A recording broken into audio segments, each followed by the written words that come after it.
Welcome to My Life Chassidus Applied, episode 584. This program is dedicated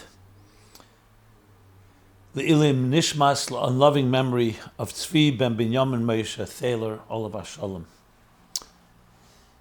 He was an avid listener to this weekly My Life Chassidus Applied program. His family told me how much strength and inspiration it gave him. And quite a few times I went to visit him, even as he was physically ailing, but you could see the sparkle in his eyes. And I just felt a very deep, we'll call it a soulful connection. So I want to wish the family that you should be consoled and comforted, and draw strength from his love of Torah, of Chassidus, of Yiddishkeit.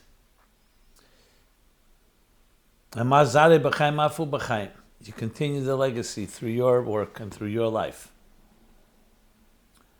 I should mention also his dear son, Rabbi Thaler, Olav Shalom, also a good friend, and also a listener to these programs.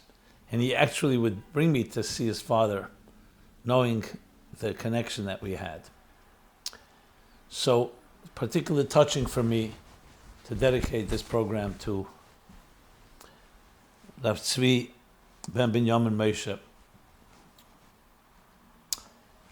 And with that, we are in the month of Adar, the month of Marbim B'Simcha, the month when we increase in joy. And yet, we have challenges even in the month of joy. Unfortunately, there are losses. We have challenges going on right now, a war being fought in Iran against the enemies of the Jewish people, enemies of Israel. And though, thank God, there have been quite a few miracles, still we've had some losses, and we're still not out of danger completely. So let's begin by saying the Eibishter should bless this land, especially that the guardian of Israel does not sleep or slumber and protects, and especially the Holy Land that is Eretz Asher Eini Hashem Elokecha Ba Bereishis Hashana Vad Achre Shana. Particular providence, God's eyes, particular focus on the Holy Land. That is Shara Shamayim, is the gateway, the interface between heaven and earth. So we'll begin, being that there is a war being waged, and Israel is right in the thick of things, together with the United States. So we'll talk about that. We'll talk about some other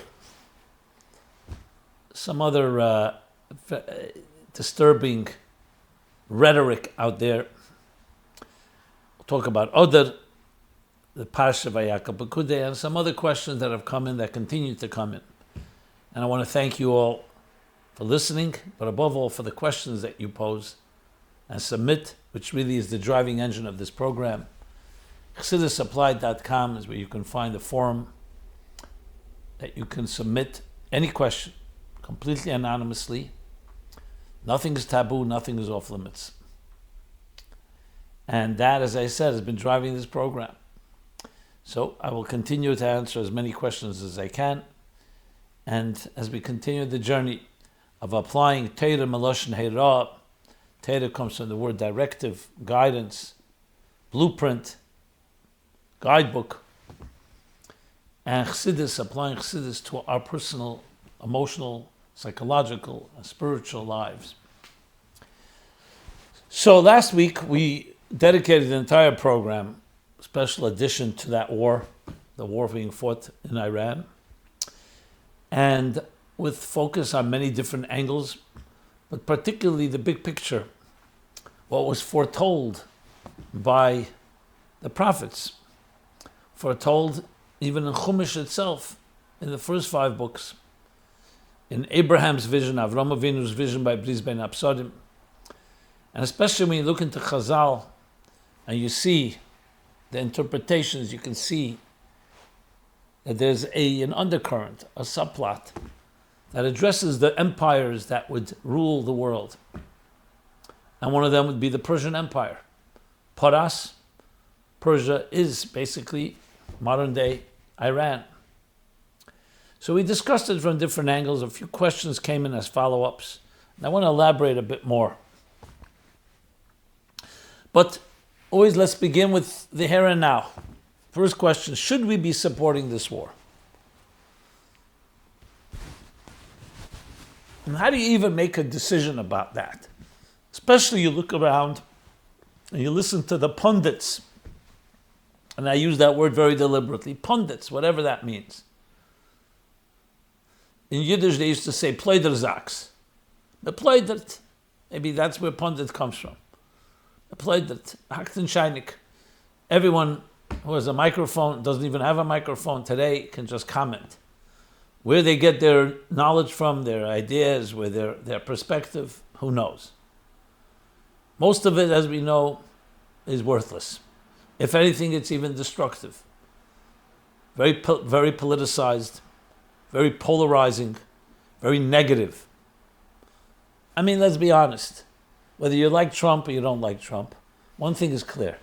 Those that don't like him, no matter what he does, cannot be good. No matter what. Like they keep saying, if he would conquer cancer, no, they wouldn't give him the credit. Maybe there are also unconditional people who love Trump. Whatever he does is right. Where's the intelligence out there? Why can't we just have an intelligent conversation with discretion? So how do we determine? And then we'll apply it to this war. So thank God we have a Torah, and we have Chassidus, and we have the Rabbeim, and we have the Rebbe. The Rebbe addressed this issue. Whenever he talked about any matters, the confrontations, the battles, the wars, the attacks, it was always one simple thing. The same way you address a medical issue. How does the Torah address a medical issue? When should you tackle a problem? When should you not tackle a problem? Who should help you solve it? So a medical issue, there's what the Torah calls nitin reshus l'refa l'rapes. The Torah has given the doctor permission. The Eibishter gave the doctor permission. It says, "V'rafi yirapeh" in the posuk in the Parsha Mishpatim we read a few weeks ago. The Eibishter gave specific permission for the doctor to heal. He gave the doctor the healer is Ani Hashem Nefech. Only God is the healer. But he gave us the power, just like he gave us intelligence and emotions to run a business, to solve other problems. That's one of the ways Hashem intervenes, by giving us tools, by giving us intelligence. And we've discovered, we study medicine. The same thing when it comes to a battle or war. The Torah has only one criteria. What is good for the people? What is safe? What is dangerous? And the Rebbe would quote time and again, Siman Shin Chavtes. Siman Shin Chavtes in Hilchos Shabbos that states, Shabbos, of course, you're not supposed to go to war. You don't bear arms. However, Pekuach Nefesh Deichash Shabbos. There's a danger to life, even a suffix, even a remote danger. You're supposed to bear arms because life is more important. V'chai behem, v'lo sheyamaz behem. Chai, you live by Torah, you don't die by it. And the Shulchan Aruch from the Gemara brings an example. If you're living in a city, and this could be anywhere, not just Israel, Adar, outside of Israel,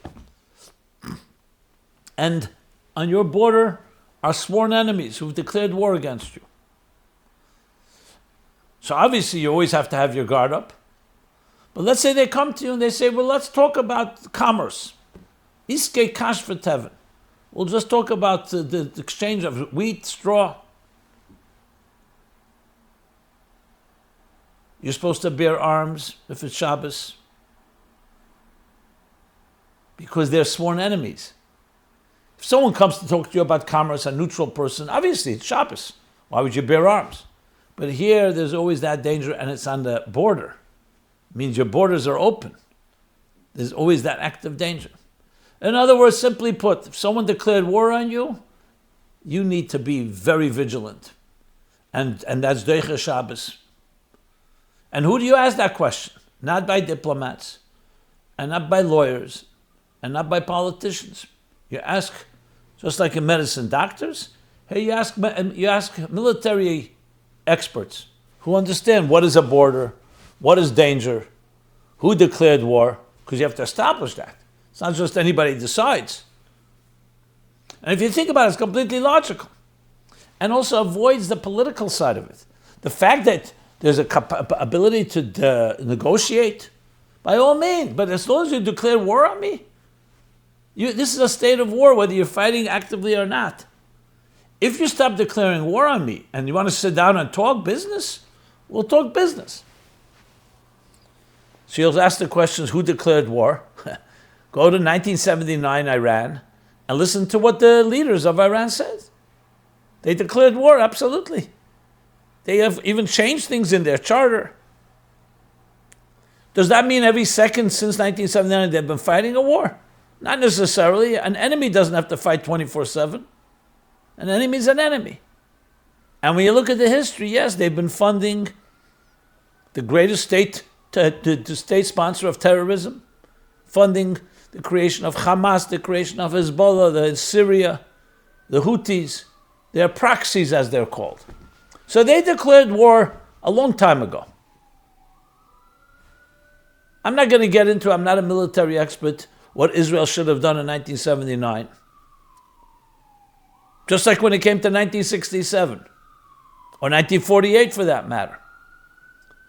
Israel saw the enemy mobilizing, so they did a preemptive attack, but it was again a defensive war. It wasn't because Israel suddenly woke up and said, we're going to war. You're talking about people like, in that case, President Nasser, same thing, Assad in Syria, all the countries, what they were saying. 1948, how many countries? 6, 7 countries mobilized against Israel. It's a state of war. We all know when there's peace. When someone declares war on you, everything changes. And this is completely not even discussed. Especially though the detractors. They choose to just select what they want to select. It's a state of war which has escalated and taken lives, not just theoretical, and not just Israeli lives, but also American lives, and lives of innocent people. So then you ask the question, should we be supporting the war? If military experts say this war is necessary because of the dangers involved, so though nobody likes war, Yaakov didn't like war when he prepared for war with Esau, but he had hoped that Esau would be peaceful, but he saw Esau was marching with 400 men.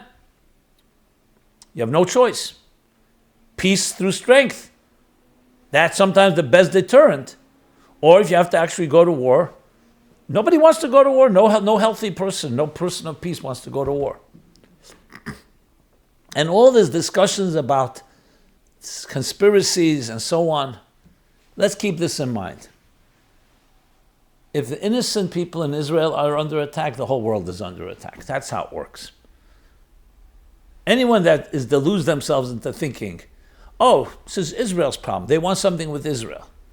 Yeah, well, you know what? They thought the same thing with the Nazis, Yamach Shemam. It's only the Jews. They don't want anyone else. It doesn't work that way. As Churchill famously said, appeasement is feeding the crocodiles in the hope that you will be eaten last. Once you feed the crocodiles, once the crocodiles are hungry, do you think they care? They'll begin. The Jews are always the first line, the lightning rod, the miner's canary, as some call them. A barometer of a healthy world, a healthy society, a healthy relationships is if Jews are being persecuted, rest assured, everyone will be persecuted one way or another. Persecution is persecution. So this isn't Israel's problem alone. It's the world's problem. But, of course, everyone has their selfish and greedy intentions, wants to take care of their own needs. When you look at it that way, we are pained by the loss of any life. We're pained by every bomb. We're pained by people in Iran suffering. But what's the alternative? To allow a declaration of war to continue to escalate. And once they gain certain weapons, then what do you do? So that's how you answer a question like that. It's not about whether you're a warmonger, whether you're a hawk or a dove, you're right wing or left wing. It's a very practical question, just like if you had an enemy, God forbid, living next door to your house, and they declared war on you. They started breaking your windows and hurting your children. What would you do? Maybe you try. You can make an attempt once, twice, 3 times to resolve it. But once you see this is consistent and the rhetoric continues and the behavior continues, what would you do? You can move away, fine. Or you have no choice but to show strength to deter and ultimately destroy the menace before it destroys you. So just now multiply that over a country.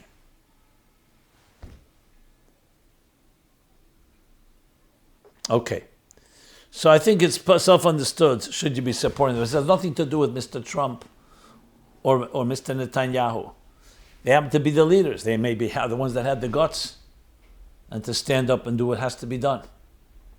It's not about supporting them as individuals. It's supporting the cause. You have to ask yourself, what is the right thing to do? So, with that said, I want to just add an interesting thing someone pointed out, which I've been thinking of as well. October 7th, 2023. We're talking about 2.5 years ago. Over 1,200 innocent people were massacred in most brutal ways. We still don't even understand how they let the guard down and how it happened. But an interesting, ironic twist of events. Do you think we'd now be fighting with Iran had that not happened? God forbid, I'm not in any way justifying that massacre. I wish it never had happened. But that exposed what was going on. Hamas being fueled and funded by Iran. That led to the destruction of Hezbollah, a big part of it.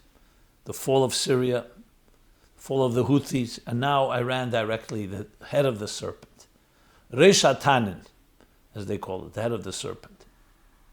So it's interesting and bizarre, actually, how things twist and turn, how things evolve. Which leads us to the next big question, the hand of God. The hand of God in all of this, which is always a complex one, because on one hand, God could solve all problems like this, or he can make sure they don't happen in the first place. And yet he allows human beings to make choices, good and bad ones, and to go to war and have to fight wars. Because there's a partnership going on. There's no question that God created a world and he's not going to take away free will. And yet there's a hand of God, because you see, especially when you read the Torah verses that predict events, you see that it was a setup that there will be empires in the world, in these regions especially, and around Israel specifically, the Middle East, that will battle. And then you see also the descriptions, and those battles will ultimately conclude, and Mashiach will come, the Geulah will come. This does not necessarily explain every attack and justify it. But overall, especially when you look in retrospect, you see the dots connecting. So quite a few questions came in to talk about, where do you see the hand of God in all of this? So we discussed it last week, in the last program. I'll reiterate some of what we discussed, but I want to take it further to a few other questions that came in regarding that. So it all begins from the beginning. The creation of the world. You'll find something, and I discovered it really after 9/11 and later subsequent years in researching as things heated up. 9/11, of course, the Middle East was brought to New York and to Washington, to these shores. Israel's already been under attack for a while. But it brought it to the fore.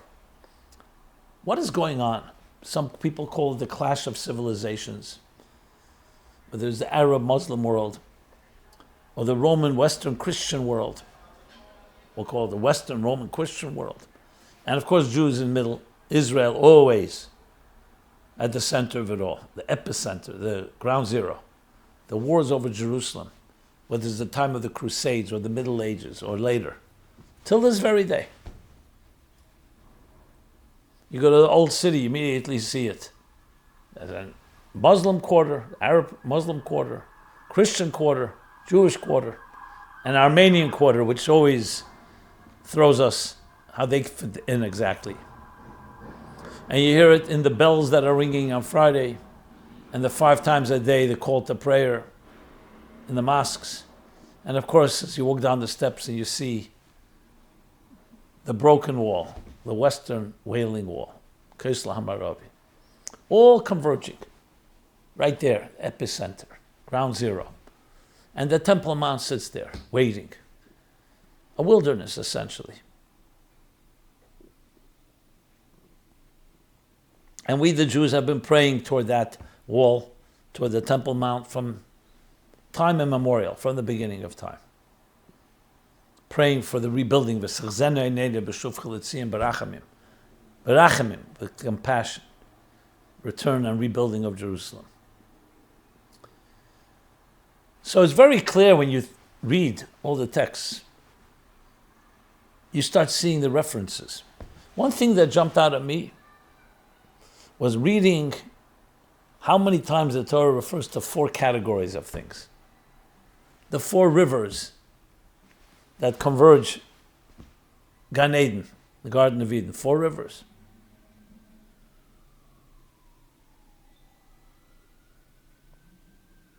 The 4 reactions or feelings that Abraham had when he was shown the future. You go through the Torah, you'll find categories of 4 all over the place. Literally. We're coming to Passover soon. There's the 4 expressions of redemption, for which we drink 4 cups of wine. The 4 matriarchs. And time and again, wherever you look for interpretation, always it goes back to that they represent the 4 empires, great empires of history. So when you look in the Arizal, and then you look in Chassidus, you start seeing, 1 second here. There's a pattern.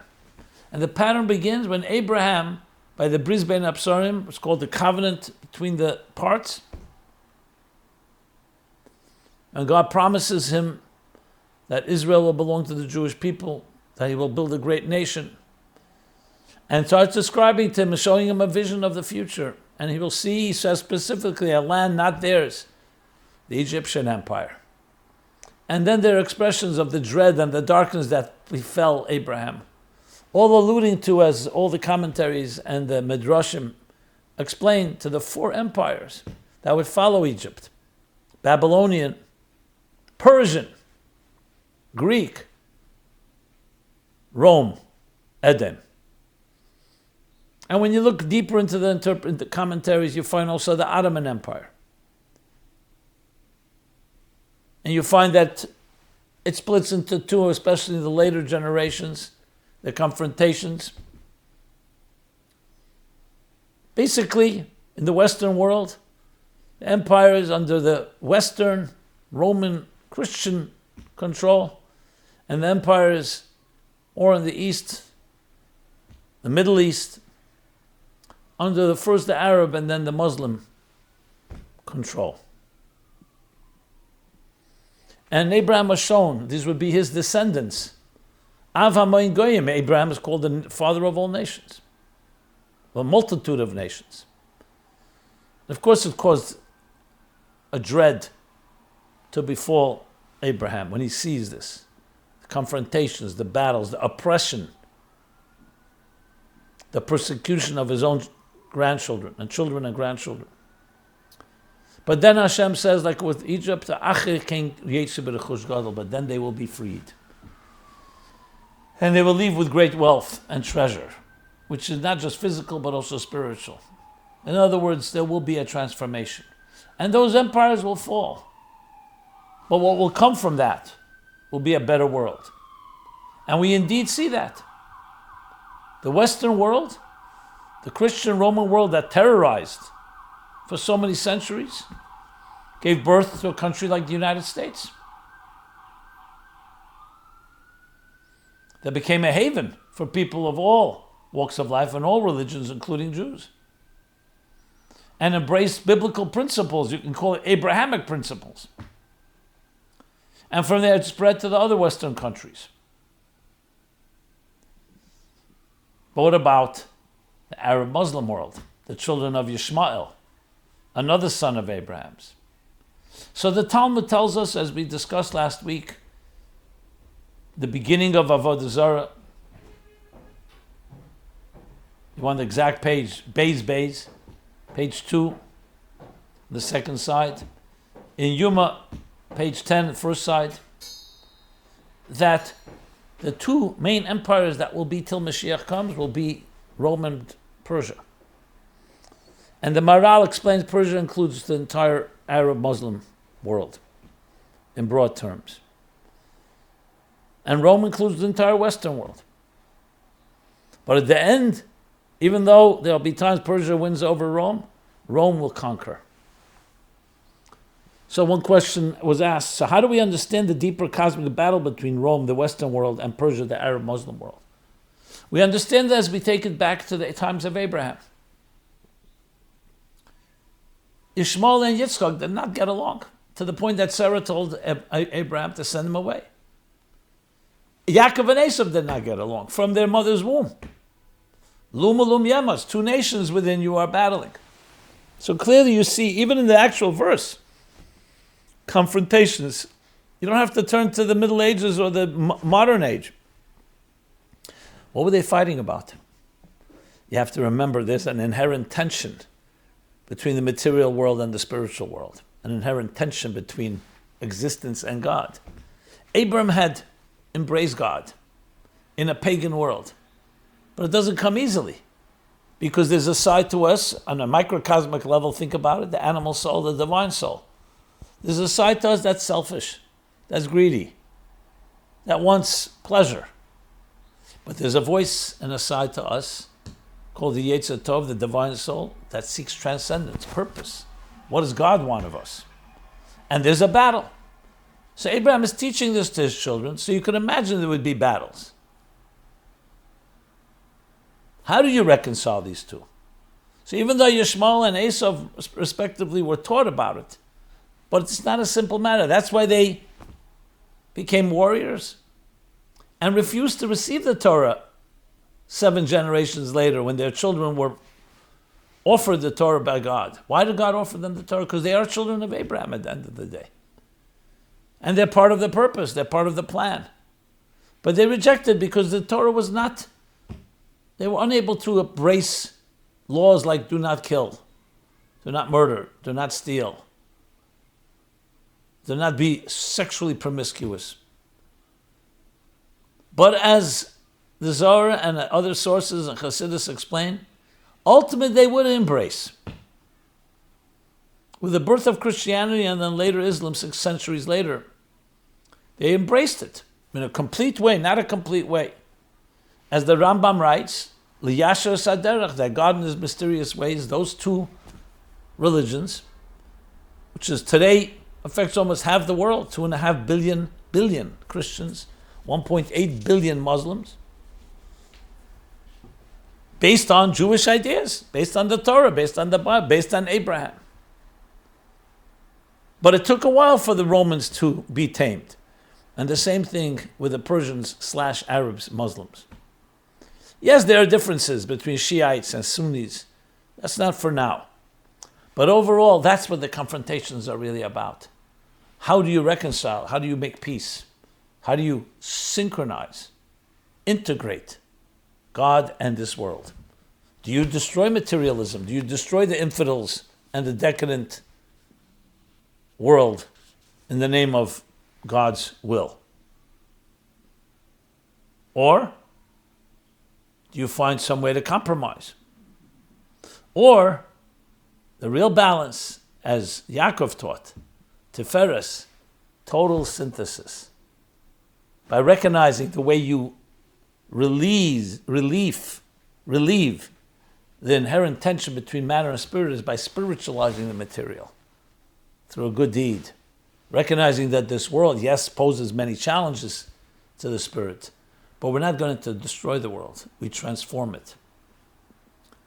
But that's a difficult process, and it's taken hundreds, if not thousands of years. So even though the battles are being fought, whether it's due to the anti-Semitism or due to the hatred, the irrational and immoral hatred, however you explain it, but on a deeper cosmic level, that's the story, my friends. It's not just who's more powerful with more weapons and greater military force and greater strategy. It is ultimately making our peace with God, embracing the Abraham vision. So it's really not a war against Iran, it's a war for Iran. It's a war for all human beings. It's a war for Abraham's vision for his children. A moral vision driven by God and the dignity of every human being on this earth. Whether the people fighting the battles are aware of all this, I'm not making that argument. Consciously, subconsciously, superconsciously. But that's really what the big story is. Which leads me to the next question.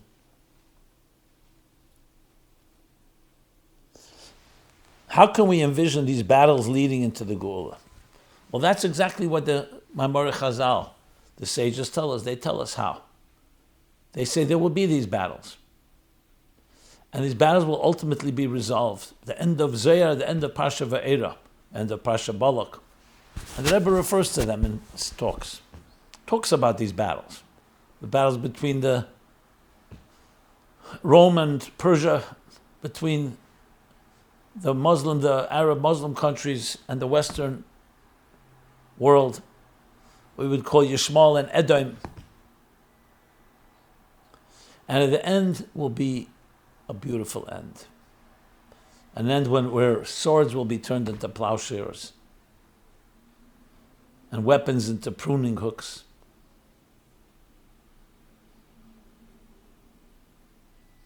A world of peace.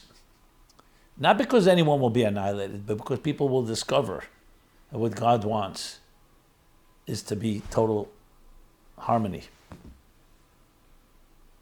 The vision of Avram Avinu, of Abraham. When you think of it that way, then this battle and this war has real end game here. It's not just who's going to control Iran. It's a transformation of that entire region. And that's what's happening. Seismic changes are happening with a shifting, a transformation of the entire Middle East. Imagine the Abraham Accords being embraced by all the countries in that region. What does that foretell? What will that lead to? And how that will extend and spill over to the rest of the world. We don't have to spend money and energy and aggravation and all the pain that comes with terrorism, with war. That's, my friends, how we're headed. When you think of it that way, these events are part of God's invisible hand. Just like it was Purim. It took time. It took over several years. And a lot of different dots had to be connected, but they were connected, and they brought redemption. And that's what this will bring. And what I'm saying is not based on my own little theories, it's based on the Rebbe's words back during the Persian Gulf War and when the Soviet Union crumbled bloodlessly. And other major shifts that happened in different countries, in different parts of the land. All leading to that better world.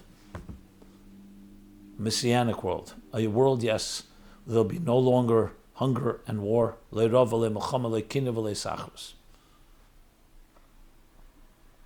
And we're part of it unfolding because what we are doing now, every mitzvah we do, every good deed we do, adds to the building blocks of this bright future. And we're not being naive. It's not being naive and ignoring the realities on the ground. Yes, people are running to shelters when the sirens begin to wail. And there are those that are calling to kill innocent men, women, and children. But there is a perspective. Think of a bird's eye view, a picture that's emerging. And just as it was impossible to imagine that the Christians, the Roman Western, the Esav, Edom, would ultimately become a Malchus Shal Chesed, an empire of kindness, and would benefit the Jews in such powerful ways, so too will happen with the Arab Muslim world. No doubt. And we have to do everything possible to facilitate it. And that's what we're fighting for, not against. We're fighting those that have hijacked the vision, those that have continued to oppress. That has to be eliminated. But the children of the Egyptian empires, the descendants of the Babylonians and the Persians and the Greeks and the Romans and the Ottoman and so on, they will ultimately rise and be transformed. So with that said, let's go to the next question. How should we react to the next category, I should say? How should we react to anti-Semitic and anti-Chabad rhetoric by media personalities? And you see, I'm not mentioning names, even though people have written their names, because I'm not looking to put more fuel on the fire, but I will address the issue. So let me read a few questions that came in about this. Again, I'm not going to read the names. Everybody knows who we're talking about. And there's more than one, but especially one that recently has been making a lot of noise. So he says like this broadcaster and other similar racist podcasters are making ridiculous false claims about Jews in general and specifically about Chabad. Namely, the Chabad headquarters at 770 ordered and is directing the war in Iran in order to rebuild the Holy Temple in Jerusalem. Obviously, we know this is fake information. But unfortunately, there are gullible idiots out there that follow and believe this. Basically, he has put a target on every Chabad shul in the world for anti-Semites to try to attack, God forbid. Since there's an increased risk of a terrorist trying something, God forbid, if we continue to go to shul, regardless of the risks, are we exhibiting the same Mesiras Nefesh the Jews in Shushan had by proudly observing the Jewish religion, even with Haman's genocide decree hanging over them? And therefore, will we see the same miraculous results that they accomplished via Mesiras Nefesh, which is an access to revelations of the spiritual source of Purim, the level of lottery, which is an energy above our natural structures, as explained in the Maimer Al Kein Karu, Tafshin Yud Gimel 5713. So let me answer this into two parts. First question, as I said, how should we react? Well, we should react exactly that Jews have always reacted. Look at what the Egyptians did. Their rhetoric wasn't just rhetoric. Pare instigated and enslaved all the Jews in a genocide, what we call Golus Mitzrayim. And what was the Jews' reaction? As they were oppressed and persecuted in direct proportion to that, they thrived and flourished and blossomed. That's the reaction. We become more Jewish, more committed. Every piece of darkness, we double and triple our light. That's how we respond. We don't fight darkness with darkness. We don't debate people, especially if it's irrational and immoral. And who knows what agenda and who's being paid for what and so on. It's disturbing, but we have to turn it into a positive revolution. Oh yeah, we'll show you what Jews do. We'll show you what Israel is about. We'll show you how we rebuild the Beis HaMikdash. We don't rebuild the Beis HaMikdash by going to Jerusalem and rebuild it. That's up to Hashem. We rebuild the Beis HaMikdash by rebuilding the Beis HaMikdash within ourselves. A person is mocking that and dismissing it. We should be walking sanctuaries, role models, living examples for everyone. What it means to be a Mishkan, v'shachanti b'seichem, as we're reading in these week's chapters. This very theme this is the week's chapters. Be a dwelling place, a home, a walking channel, vehicle of divine expression. B'seicham. within each one of us. That when people look at a Jew, they say, wow, that's the best that a human being can be. Refined, loving, kind. Now, obviously, we have to do whatever we need to do to protect ourselves, both in the Middle East or wherever. And those that have an ability to fight, like through trying to cut off the advertisers and so on, but that should not be our focus. Our focus has to be Paula Yamamana. We are day workers. We're here to bring light to the world. That's our reaction. And definitely not to get into the mud. For sure not. The second half of the question, is it a Mesiras Nefesh? Well, thank God we're not living in the times of Egypt. Or the times of Shushan, for that matter, where there was a Gzeda from Haman. Can we learn lessons? Absolutely. Even then, Ken Yirba v'Chen Yifritz. By Purim, more Mesiras Nefesh, more Torah, more mitzvahs, more Achdus, unity. Mordechai gathered the children. Lech Knes Kol HaYehudim, gathered them together, daven. But thank God we're not living in those times. No, it does not require the same Mesiras Nefesh. Thank God. Because we live in a country where we can prosecute someone for anti-Semitic incitement. But we have to be prudent. And yes, and we have to demand more security, or whatever it may be. But we can't be driven by fear and be trembling because someone said something. We become prouder Jews and demonstrate what it means to be Jewish, its contribution to the world, that we are the ones that gave you the right to even talk. This pundit, this podcaster, where do you have the freedom of speech? Because in the founding fathers from Judaism took the idea that all men are created equal and have freedom of speech and the dignity of freedom of religion, freedom of expression. So you can spew your venom because the Jewish people respected that every person has that right to do, even to abuse your free will. However, obviously, not in a way that's destructive or damaging.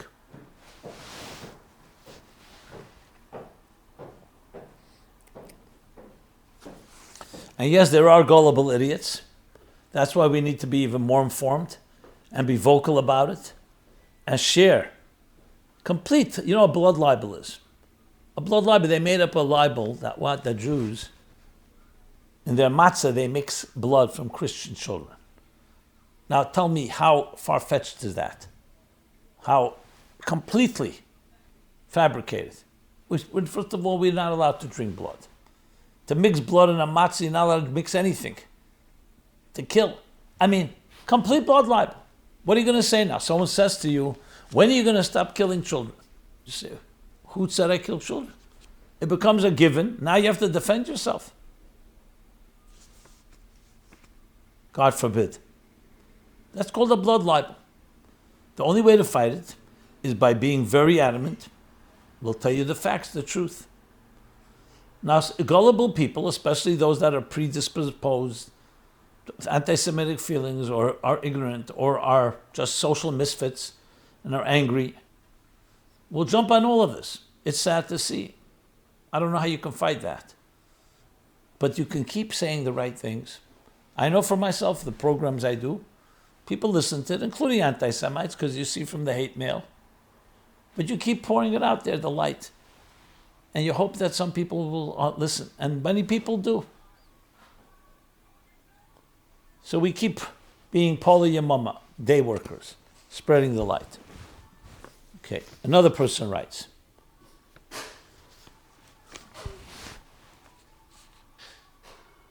Is there anything positive that we can learn from this? He writes like this. A podcast personality named so-and-so recently made some inflammatory remarks accusing Chabad of secretly running and taking over the world. At first I was offended by his remarks. But after thinking about it, I think he is right. In our generation, the most prominent genius in Torah, Shebiksav and Primis HaTorah, was the Rebbe. The Rebbe was also in touch with current events in the world and often tied them into the current Torah portions and holidays. The Rebbe clearly had one goal as our leader, which was to make the world a better place by ushering in the era of Mashiach. And the Rebbe also clearly taught us and gave us instructions on how to do it, mainly by doing Torah mitzvahs and by increasing in acts of kindness. So I don't see how this fellow is wrong with his statement. His statement is true. The only thing wrong with it is that he's using it to rile up anti-Semites instead of using it to help inspire people to increase in kindness in order to make the world a better place. Can Rabbi Jacobson please comment his thoughts on this issue? Well, I don't even want to say that he's right. He's not right. Are you going to find in Hitler's words, for example, something?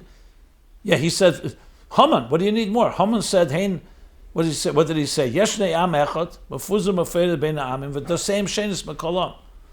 What's false about that? It's true. There is this one nation. They're spread among all the nations in the empire of Achashverosh, and their religion, their faith, is different than everyone's. But what was his intention in saying it? Was to create a decree of genocide, Rahman al-Islam, to kill all the Jews. Because they're different, they don't want to assimilate, they don't want to worship us. So is there truth in that statement? Of course there's truth. But I would not start giving credit to the person who said it. We need to know that our own enemy told us our strength, that you are one, and you are unique, and stand up with that. So I don't want to put this into a positive spin on something that's meant to be completely malicious, and it's distorted from beginning to end, and completely meant to incite. And I don't know how much money or who's giving him money to say these things. So I just don't want to give it that credence at all. Is there anything positive? In personal life, you want to learn something from it, by all means. But I would not come out publicly and say, there's something positive. Guy, simple, low life, and saying things that are outrageous and hateful and hurtful. And if it was not about the Jews, you'd see what kind of uproar there'd be. If he said exactly the same thing about the blacks, or about some other minority, or about transgender or LGBTQ, what would they say then? Someone else writes,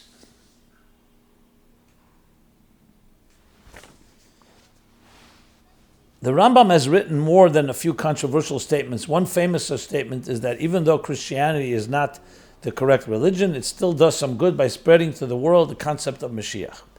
I mentioned it before, the Yasha Saderach. Can we say something similar about this person? Even though it's obvious he has anti-Semitic intentions, he's spreading the concept of Mashiach to his audience. No, I would not say that for a few reasons. Because there's nothing positive. Listening to him, you don't feel motivated. You feel hatred. He's trying to incite against Israel, against Jews, against a war being fought, a just war. Christianity, the positive sides that the Rambam was talking about is because it was teaching about goodness, kindness, Mashiach. But remember, they also incited. They incited pogroms, crusades, inquisitions. So we're not going to say with inciting is a positive thing. That's not what the Rambam says.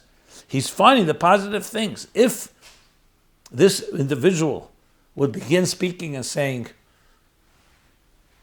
let us become better people, let us love everyone unconditionally, that's one thing. But he's not saying that at all. It's only hatred. You always see, just look at the results. What is the conclusion of what he says? To hate. To reject. Basically, it's incitement, period. And finally, there are people who recently started sewing patches. Someone asked the question, is it appropriate to wear patches with an image of the third temple? There are people who recently started sewing patches onto their shirts and jackets with a drawing of the Beis HaMikdash on them. Is this condoned by the rabbis? Is it just a harmless way of expressing that we miss the Beis HaMikdash and we want it back? Is there anything wrong with wearing this if we choose to? Unfortunately, some anti-Semites interpret this patch by saying the war with Iran is being instigated by Israel on purpose in order to rebuild the Beis HaMikdash, instead of the truth which is that it's a war of self-defense against Iran, who sponsors terrorism in the Middle East. Should we care what these anti-Semites say and not wear the patch and go out of the way, not to give them any reason of excuses to criticize us? No, firstly, we're not here to respond to them. And we're not going to change what we do, what we don't do based on them. They don't like that we wear a yarmulke. We don't really care what you like or don't like. As far as the patch go, we have to ask the question not whether they are criticizing it, whether it's feeding them. Is it the right thing to do or not? So I'm not going to paskin halacha. This should be asked the rabbis. I just don't see anywhere in Yiddishkeit that's what we do. You want to remember the Beis HaMikdash HaShlishi? There are many ways to do it. Every day in davening. I mentioned Sechzenu Eineinu, B'shuv Chalitzim Barachim. Uvnei Yerushalayim, Yirah Kodesh. We talk about it, we pray for it, we demand, we beg for it, we demand it. That's how you rebuild the Beis HaMikdash HaShlishi. I've never seen anyone, no Rav and no authority saying patches. Now, people may have a picture of Yerushalayim on the wall, or by a chuppah, we mention it. Some people sing a niggin. We break a glass. We have traditional ways. So I don't know, I don't see why we should be creating new ways, unless real Rabbanim, legitimate authorities said this is what we should do. I have not seen that, so therefore, to me, kol hamesiv gereya, anything you add subtracts because it's not based on anything. This has nothing to do with who said what. This has to do with an internal question, a halachic question, a minhag question. And in general, all these type of things that are so-called dress matters or customs, they have to come from Seidosam Bahare Kedush. They have to come from holy sources, a Rebbe, a Minhag Yisrael that's going for generations. Not someone comes up with some marketing idea or some branding idea and they come up with a flag or they come up with a patch and so on. That's in general. Again, I'm not asking Aser Mutter, but that's my attitude when I think about it from a Torah point of view. You want to be add in Torah mitzvahs? There's many ways to add. Follow the ways that we were given. And want to add more. With more Hidur, learn more Torah, learn more Chassidus, bring Yiddishkeit to more Yidden, more Avis Yisrael. These type of external symbols, unless again it's coming from a really legitimate source, to me are distractions, and if anything, they're probably taking away from what you should be doing. That's my honest answer, and I stand by that. And regarding what he says or others, that's not the reason I'm saying this. I don't really care. As I said, something that is like a yarmulke or something that is a thing we do, I don't care if he doesn't like it or others don't like it. That's what we do, and we publicly are proud of it, Ge'en Yankov, and so on.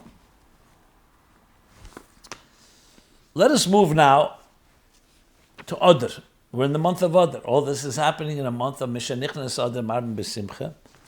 So the obvious question, do we continue increasing in joy throughout the entire month? Absolutely. That's the Maimon Chazal.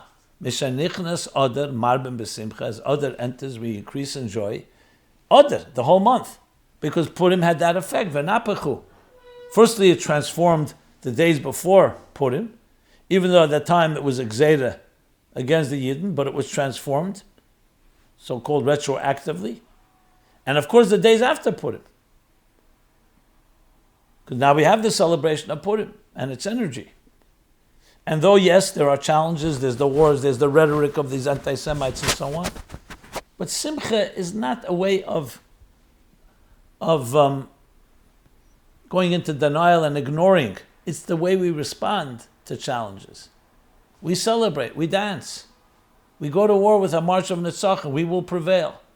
And Mismar Geulah Legula from Purim to Pesach. So absolutely, this time of the year, especially when there's a challenge and when there are enemies, should even lead to even more simcha.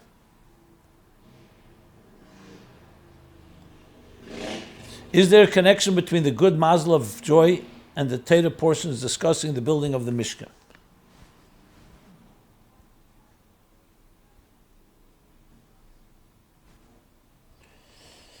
Well, the obvious connection, yes, absolutely. Simcha, as it says, the Ein Hashchina Sheira Ela V'tech Simcha. Alter Rebbe brings it in chapter 31 in Tanya. That's that the Shekhinah rests only when there's simcha. And that's why the building of the Mishkan, and especially its conclusion, and the Chanukas HaMizbeach, Chanukas HaMishkan, its dedication was all done with great joy. Joy is an expression of a free spirit, of a soul that is spreading its wings, of a divine presence in this world. There's much to celebrate when you see that. You see it from the prayers, you see it from the acknowledgement, the gratitude when they build the Mishkan. The Mishkan is a divine presence in our lives. So it's all about simcha. Golus, when the divine presence is concealed, that leads to sadness. And even then we need simcha to be paid as Gedder. So that's the obvious connection. And just to read, connected to the first point, is it important to note that the commandments to be joyous is for the entire month of Adar, and that even though Purim is over, we still have to be happy and joyous, and perhaps we should try to make some community events with music and dancing in order to inspire people. So as I said before, absolutely. And I read that before. Okay. So with that, this is a good segue into Parsha, Vayakhel-Pikudei. So we're now coming to the end of Sefer Shmeis, the last two chapters. This year they're combined. And that's what their theme is, the Mishkan. After Parsha Teruma, God commanding Moshe, Vayichli Teruma, gather the silver, gold, copper, and all the materials to build the Mishkan. And it continues in Parsha Tetzaveh, and Kisisa to some extent. Vayakhel, you find Moshe actually implementing in the building. And Pikudei is the conclusion, the accountability of it all. So it's all about the Mishkan, which is of course so central to the theme of Torah altogether. It's for us to build a Mishkan, a dwelling place, a home, a dir b'tachtein. Following Matan Torah, which followed Yetzias Mitzrayim, now we're consummating it. That the Torah we received, the bit like Zayda between Alyenim and Tachtenim, where spirit and matter can now be integrated. Where is that consummated? That's in the Mishkan. A home for God. And Vayakhel Pikudei refers not just to the Mishkan, the temporary Mishkan, the portable one that they traveled with through the desert and wilderness, but also the Mikdash, Beis HaMikdash, later Mishkan Shiloh and so on, but ultimately Beis HaMikdash by Rishon, first temple in Jerusalem, then the second temple in Jerusalem, and then finally will be the third, Mikdash Adnei Ken Yadecha, permanent, Nitzchi is the eternal Mishkan. The purpose of existence, which answers the question that someone asked.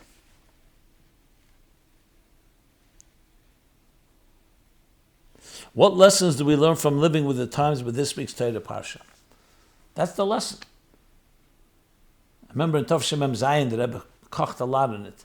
He even wrote it for adults and also for children. He wrote a letter then, Shvat time, based on Truma, based on a mimer from the Frierdiker Rebbe in Truma, that everyone should make their home, their private home, and their room, every child, their room should become a Mikdash Ma'at, a mini sanctuary, by having a siddur there that's tefillah, base of Torah Avedi V'Gilas Chasodim, a chumash that's Torah, a siddur that's tefillah, a tzedakah pushka that's tzedakah, Gemilas Chasodim. The Rebbe called it also a Beis Chabad, Chachma Bina Das are the three pillars as well. So that's the practical application of all of this, especially in this week's chapters, and especially with what's going on in the world. This is how we bring joy, simcha, in Adar. This is how we bring light into the world, even when there's darkness around us. Leading us to the next question. Why does the Torah repeat the details of building the Mishkan? Why are there many places in the Torah where it gives the full instructions on how to build the Mishkan? Is it necessary to repeat all the intricate details after they were already explained in full detail in the previous chapters? So the most basic answer is because it's so fundamental. But still, we know a lot of things fundamental in Torah, and sometimes it's only hidden. Yofes sichos and shalav de'oves b'teiros and shalbonim. A Torah can be very few, a line or two or a few lines, and then something that seems tangential can be a whole parsha. So then there's biurim, the Rebbe has biurim, and there's different biurim that is the Mishkan on the level of Machshava and Dibur and Maisa. The Mishkan Mamayla Lamata, Mamat Lamayla, and then the Chibur of both. Bottom line, the Mishkan has to become a central component, and the 3 times that's repeated are 3 different manifestations of it. The way Hashem tells it to us, the way we build it, and then the way it joins together, the accountability of establishing the Mishkan, both Mamayla Lamata, Mamat Lamayla. The Maila of a higher Gili from a higher place, the Maila of integration that comes from the bottom up, and the joining of those 2. One of many different explanations. Okay, so with a few minutes remaining, let us cover a few questions that have come in over time, I think appropriate to address. So, this is a question that came in a few weeks ago, actually, when there was the blizzard. But I didn't want to talk about it last week because of the Iran war. But I'll address it now. It's like this. Today in the big snow blizzard, my kids made a snowman in our front yard. A neighbor who was their zealot said it's against halacha to make a snowman. He said it's an idol. And he told my kids they are guilty of avodah zarah and are chayiv misa. I don't even want to translate what that means, but bottom line, very harsh. Because avodah zarah, idolatry. Idolatry serves the worst punishment. He then kicked over the snowman and destroyed their hard work. I was going to call the police on him, but my wife said not to and just let it go. Is there anywhere in the Torah where it says kids can't have fun and make a snowman? Okay, the reason I'm addressing it, even though it sounds a little strange maybe to some, is because the thing that bothers me most here is the way this person, this zealot, behaved. Even if you have your extreme fanaticism, is that what you do? Is that the way you inspire children? You go destroy the snowman. And that's what you do. You use words, curses, that they deserve the worst punishment because it's avodah zarah. Did you ask a Rav? A mashpia? So again, I'm not paskening here, because I don't pasken in this program. But I'd like to see a Rav say that the snowman is avodah zarah. But again, it's not halachic discussion, it's method. Even if you see someone do something you don't think is right, there are ways. We're told, the Rebbe taught us ways, loving ways, kindness. What kind of taste does this leave? People who see such behavior. And I think this is important to all of us. Because maybe some of us won't go destroy a snowman, but we can be equally destructive with the way we criticize, judgmentalism. The whole Perek in Tanya, my friend. Perek of Tes. Havadan kol odom l'kav schus. He actually doesn't mention that, but he mentions you should be shval ruach b'fnei kol odom. V'al todnis chavecha ad shetegiel im kemeh. Don't judge someone until you're in their place. And be humble before all people, and he explains it at length. Have you done that before you go ahead and be destructive? I'm not looking to be critical, I'm just looking to point something out that's very vital. Especially in a time like this, we need achdus, love, unity. I would submit, I don't know who this is, that people have their own anger issues, and they have their own resentments. It has nothing to do with Kedusha, it has nothing to do with avodah zarah, it has nothing to do with Torah altogether. It's his own issues that he has. Dressing it up in the garments of Torah, which makes it even worse. Novel b'reshus ha-Torah. That would be my educated guess, if I may. Since the question was written, I decided to address it. But we have to learn a lesson. We need today more Avos Yisrael and Achdus Yisrael. And even if you see something, we've been taught how you behave. You warm people up. You talk positively. You motivate. Loving. You definitely don't allow yourself to take Torah and weaponize it to justify your own cruel sadism or narcissism. Enough said. But Mesayim B'Tev, We always want to end with something positive. So even though this question is painful, but I'm going to address it. Can brachas come to someone diagnosed with clinical depression beyond their control?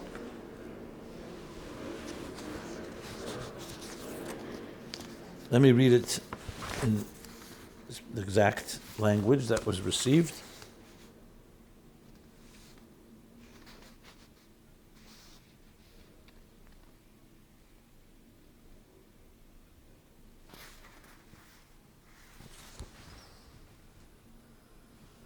Okay, I see that question. That's the way it's articulated here.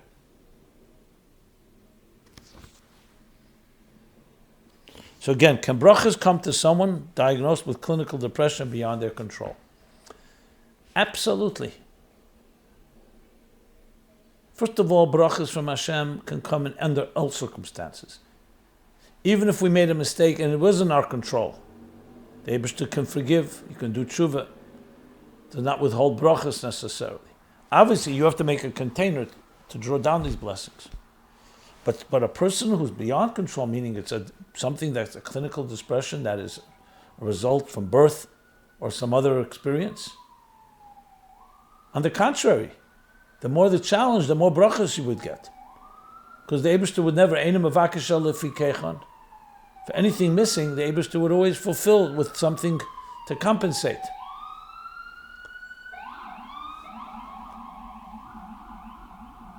So rest assured, Hashem should bless that everyone should be healthy. But should any setback or anything a person may have that's more clinical, that the Eibishter gives everyone keiches. And those with greater challenges will get greater strengths. That doesn't mean it's always easy. But you have to know that. Dig deeper, the Eibishter will have even more blessings to give you. The Eibishter should help that you shouldn't even need to dig deeper. Main thing is that every Yid, every Jew, every human being should have only blessings, especially in this month of Adar. Simcha should be b'teva nira v'nigla in a revealed way. The end of all hostilities, pain, suffering, loss. And we should march to the Geulah mitis v'ashleima. This has been my life Chassidus Applied. We're here every Sunday, 8 to 9 p.m. Everyone have a continuing Freilich and Chedesh Adar, and for Adar we go to Mismach Geulah leGeulah, B'Nisan Nigalu, B'Nisan Hasidin leGeulah, the Geulah mitis v'ashleima. Thank you so much, and be well. This program is brought to you by My Life, Chassidus Applied. Please help us continue our programs. Make even a small contribution at chassidusapply.com/donate.